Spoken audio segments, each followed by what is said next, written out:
I hope nga, sana, no, Daddy Frankie, ako'y nananawagan na rin, no, na sana, mapansin nyo si Pony Alde. No? Yung isang charity vlogger din po na talagang yung pagtulong ay nasa puso. Si Pony Alde po ay isa rin po sa mga charity vlogger na nakabase ata sa kinonvert ko po yung portion of that video, no, using my own opinion, interpretation doon sa kinuha kong highlight, which is totally different from re-uploading a video. No? So, but hindi din po ako lusot, no? Hindi rin po ako lusot. If ever kasi na halimbawa talagang maghihigpit si Daddy Frankie, no, doon sa mga reactors niya.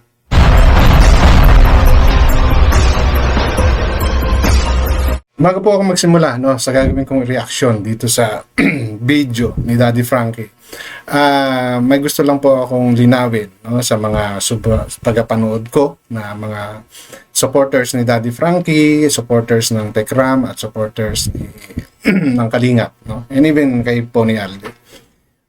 Dito po sa community ni Daddy Frankie, hindi po ako recognized as a reactor. No?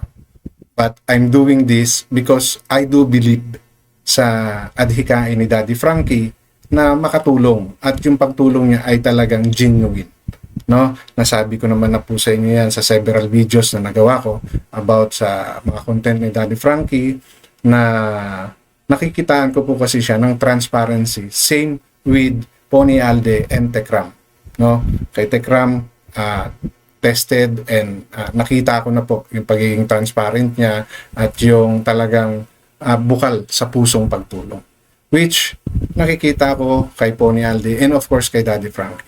Dahil marami po akong mga videos nang napanood ni Daddy Frankie, although hindi ko man siya napapanood araw-araw or every time na may upload siya, no, nakikita ko po yung sincerity, no, sa pagtulong at sa pag-amin niya ng kanyang nagiging revenue, which is one of the reasons sa akin, no, para suportahan ko po yung isang charity vloggers. Kasi marami pong mga charity vloggers na talagang ginagawa lang yan just to earn money, revenues, no? Pero yung pagpuso na pagtulong ay wala po. No, binabanggit ko po to para po maging malinaw sa aking mga viewers, no, na even I'm not recognized, I'm doing this kasi naintindihan ko yung purpose, no, ng mga ginagawa ni Daddy Frankie. Okay? Hindi po ito para maki-recognize, no? Ang sa akin po rito, para po maging malinaw sa aking viewers. Dahil ayoko pong gumagawa ng aking mga content para lang panoorin ninyo at masubaybayan ninyo at maging maganda yung views, no? And kumita, of course. Nandoon din po syempre yung kagustuhan natin kumita. Pero mas more on ang sa akin dito is yung nakikita kong sinseridad ng mga sinusuportahan ko pong mga charity vloggers. Okay? And nagre-reaction po ako based, no, sa kung ano po yung pagkakaunawa ko. Hindi po dahil sa siya po ang may-ari ng community at kaya ako ginagawa yan. No, hindi po ganon. Kung yan po ay sa tingin ko something wrong sa ginagawa ng isang charity vloggers, papaalam ko po sa inyo yun. No? At kung yan naman po ay maganda, of course, pupurihin ko naman yan. Siyempre, sisitahin mo sa pangit na ginawa, tapos pag maganda yung ginawa, hindi mo bibigyan ng kredito. No? Hindi naman po tayo ganon. Yung sa atin po, lumulugar lang po ako sa kung ano yung tama. Okay? So, puntahan po natin yung gusto kong topic na i-share sa inyo, na bigyan ng reaction, no? Ito po yung naging mensahe ni Daddy Frankie sa mga kapwa niya charity vloggers at yung gusto niyang tulong na i-extend, no, sa kapwa niya charity vloggers. And of course, yung paggamit ng kanyang mga videos. Okay? At bago po ako magpatuloy, welcome sa aking channel. Kung bago pa lang po kayo sa aking channel, please don't forget to like, share, and subscribe na rin po and pakihit ng notification bell para maging aware kayo sa aking mga upcoming content. Any comment, suggestion, recommendation, leave it on our comment section. Issue lang po tayo, walang personalan. At lagi po kayong mag-fact check para hindi po kayo mapagsabihan, fake News. Okay? So, puntahan po natin yung portion ng video ni Daddy Frankie na gusto kong i-share at bigyan po ng reaction. No? Hindi ko po ito nire-upload, no? Ako po ay kumukuha lamang ng portion ng video, yung highlight ika nga ng video na gusto kong gawa ng reaction, no? So I'm not re-uploading it, no? Magpakaiba po 'yun. Okay? So later on I will try to elaborate it more. So dito po muna tayo sa mensahe ni Daddy Frankie sa mga kapwa niya charity vloggers. Welcome po ang lahat, gaya na aking sinabi sa mga charity vlogger na gustong makiisa sa amin. Ganon din sa mga nag-charity na mga PWD, gusto ko rin kayong tulungan. Basta mag-message kayo, magkaisa po tayo, palawakin natin ang paggawa ng mabuti. One. So, dito, sa sinasabi ni Daddy Frankie na yan, is tutulong siya sa iba pang charity vloggers. No? Bali, ang kwento kasi niyan, malamang napanood nyo na yan dahil ilang araw na yan. No? Siya ay binigyan ni Inday Okray ng pera. No? Parang pinaka token of appreciation ni Inday Okray kay Daddy Frankie dahil nga sa tulong, no, na ginagawa niya. And I think pinagsama-samang effort yan ng grupo ni Inday Okray. So, yung binigay ni Inday Okray na 20K ay pinangbili ni Daddy Frankie ng bigas para ipangtulong. And bukod dyan, no, may parang bagong programa or pag-extend ni Daddy Frankie, no, nung tulong niya sa ibang lugar. No, kasi yung kanila Oliver pa lang, kanila Atenida, medyo kumbaga challenging niya, pati yung kay Charmaine, di ba? So, kumbaga, hindi niya kayang gawin yung pagtulong ng siya lang. So, siguro naisipan niya na tumulong sa iba pang totoong nagcha-charity vlog. Tulad ng sinasabi ko po, may mga nagcha-charity vlogging na ang purpose ay tulungan po yung sarili nila. May mga ganun po na mga vlogger-vloggeran, sabi nga, no? Na nagcha-charity vlogging pero sila mismo isa rin sa dapat tulungan. May mga ganun po kasi at meron po naman talaga na nandoon yung puso sa pagtulong, no, na hindi lang nila kayang gawin mag-isa, no, kaya gumagawa sila ng video para may mas tumulong pa, no, lumawak pa yung gagawin nilang pagtulong katulad ng ginagawa ni Daddy Frankie. So ngayon nananawagan siya sa mga totoong charity vloggers, no, na mag-reach out sa kanya at tutulungan niya. No, so ito po yung reason, no? Kaya kahit po hindi ako recognized as a reactors ni Daddy Frankie, I'm doing this kasi nakikita ko po yung sinceridad niya, no? So bahala na lang po kayong mga viewers ang humusga, ang manood sa akin kung karapat dapat din po ba akong suportahan. Yan po yung sa akin no? And I'm not using the entire video of Daddy Frankie. No, kumukuha lang po ako ng portion which I think needed, no, more detail or where I can impart some of my knowledge or my opinion, no, in order to understand better ng mga viewers. Okay, yun po yung akin. No, hindi ko po nire-upload lahat ng video niya, which is very wrong naman talaga yon.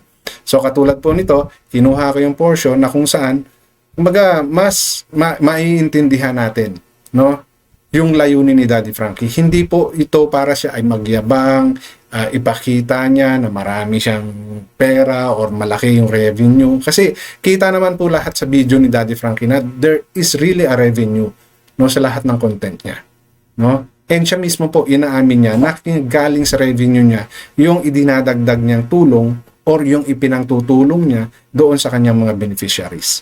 So this is another way, no, ni Daddy Frankie na ma-expand pa yung ginagawa niyang pagtulong, yung legacy niyang iiwan, no? Hindi lang sa channel niya, kundi doon sa iba pang aspiring charity vloggers. Yung totoong charity vloggers po, no? So that's why maybe ito yung naisip ni Daddy Frankie. Anong magiging ni Daddy Frankie doon? No? sa pag-extend niya sa pagtulong niya sa kapwa niya vloggers? Recognition, yes. Revenue-wise, wala na siya makukuha. No, kasi doon na siya tutulong eh. No, doon sa mga charity vloggers niya. Well, pwedeng mag-share, no, ng revenue din yung mga charity vloggers na tutulungan niya. No? It's good, di ba? But kung baga, it's more on helping, no? Wag na po nating questionin pa rito nakikita yung mga taong magcha-charity vlogger kasi kikita at kikita po talaga eh. No? Kikita po yan. Ang tingnan po natin dito is yung intention talaga nila. Like Daddy Frank. Di ba? We've seen a lot. We heard a lot. At nakita natin kung paano siya tumulong. Like Tekram. Like Pony Alde. No, nakita po natin yung mga puso nila kung paano sila tumulong. So yun po yung tingnan natin. No? Ngayon, kung may mga sponsor na magbigay, well, much better. Katulad po ng nasabi ko, kumbaga yung sa mga sponsor, instant po yan eh. No? Mag-remit sila, mag-GCash sila, matik, mabibigay kagad yan sa mga gustong tulungan. No? Eh yung revenue, isaabutin pa ng buwan yan. Okay? So, sana, no? Ituloy-tuloy ni Daddy Frankie itong kanyang magandang layunin na to, itong adhikain niya to help other vloggers. No? So, I hope nga, sana, no, Daddy Frankie, ako'y nananawagan na rin, no, na sana, mapansin nyo si Pony Alde. No? Yung isang charity vlogger din po na talagang yung pagtulong ay nasa puso. Si Pony Alde po ay isa rin po sa mga charity vlogger na nakabase ata sa Tarlac. I'm not too sure, no, kung saang lugar siya. Samar, I think. Samar. Yeah, it's Samar.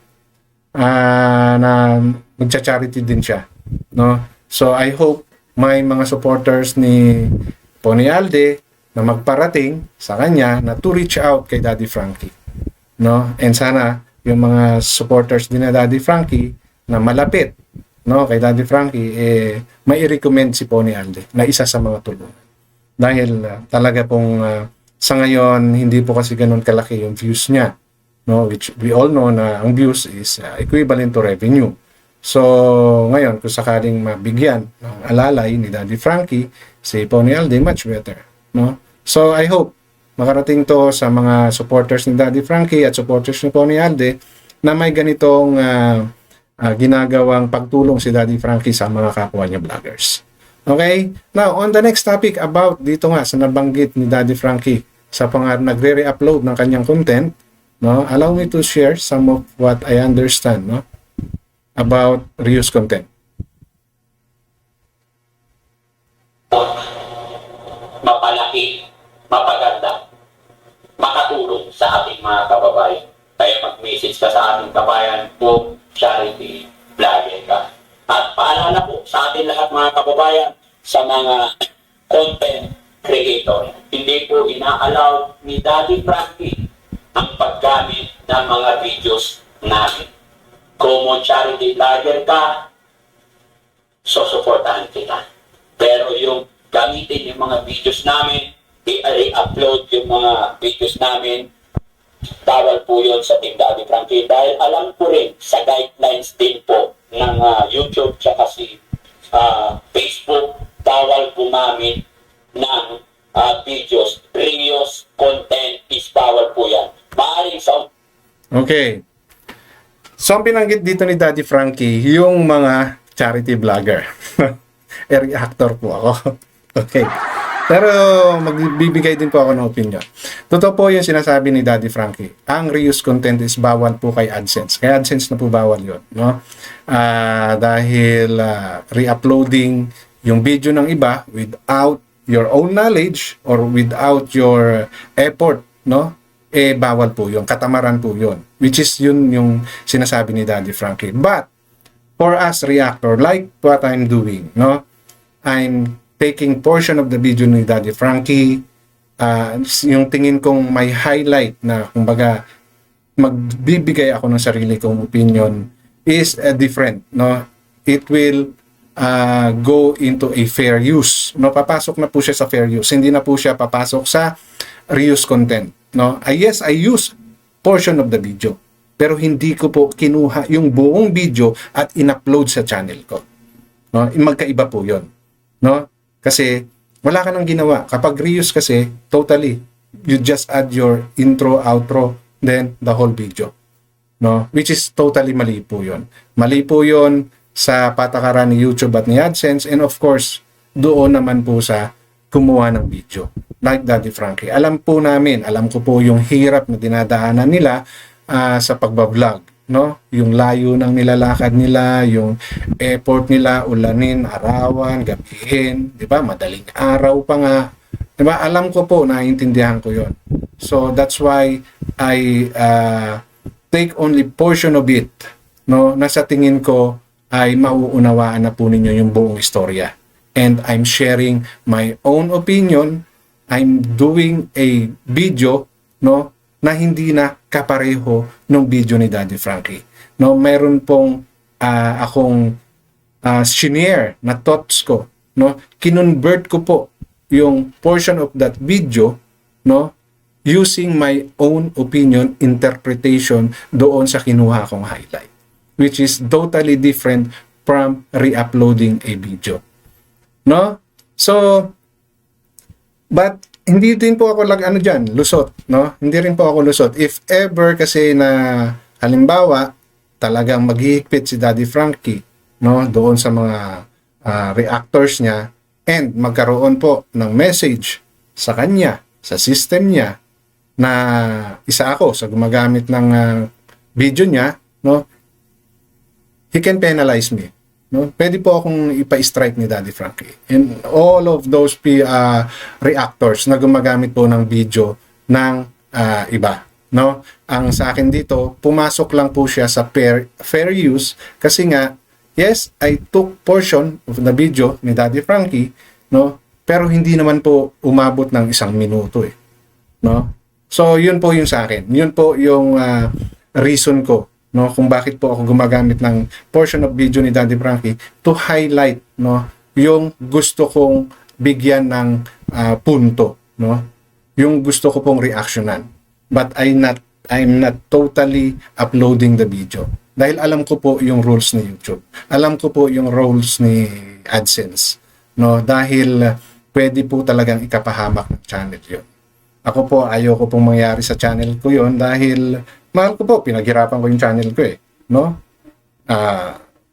Talagang, kumbaga, trinabaho ko to para ma-monetize, no?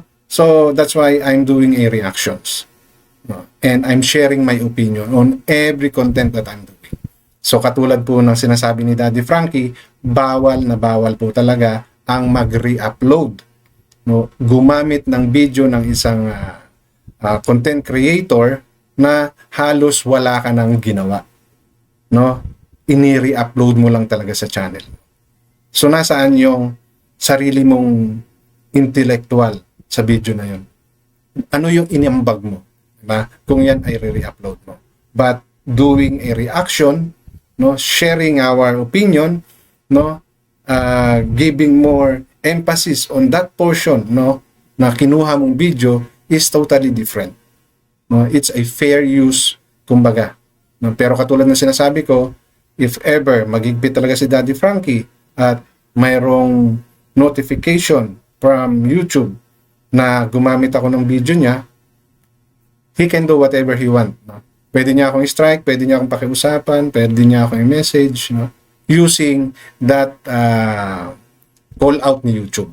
No? Alam po yan ng mga ibang vloggers na maaaring may in-strike na. No? Doon po sa mga nasa Kalingap community, alam na alam po yan ni July Paunil.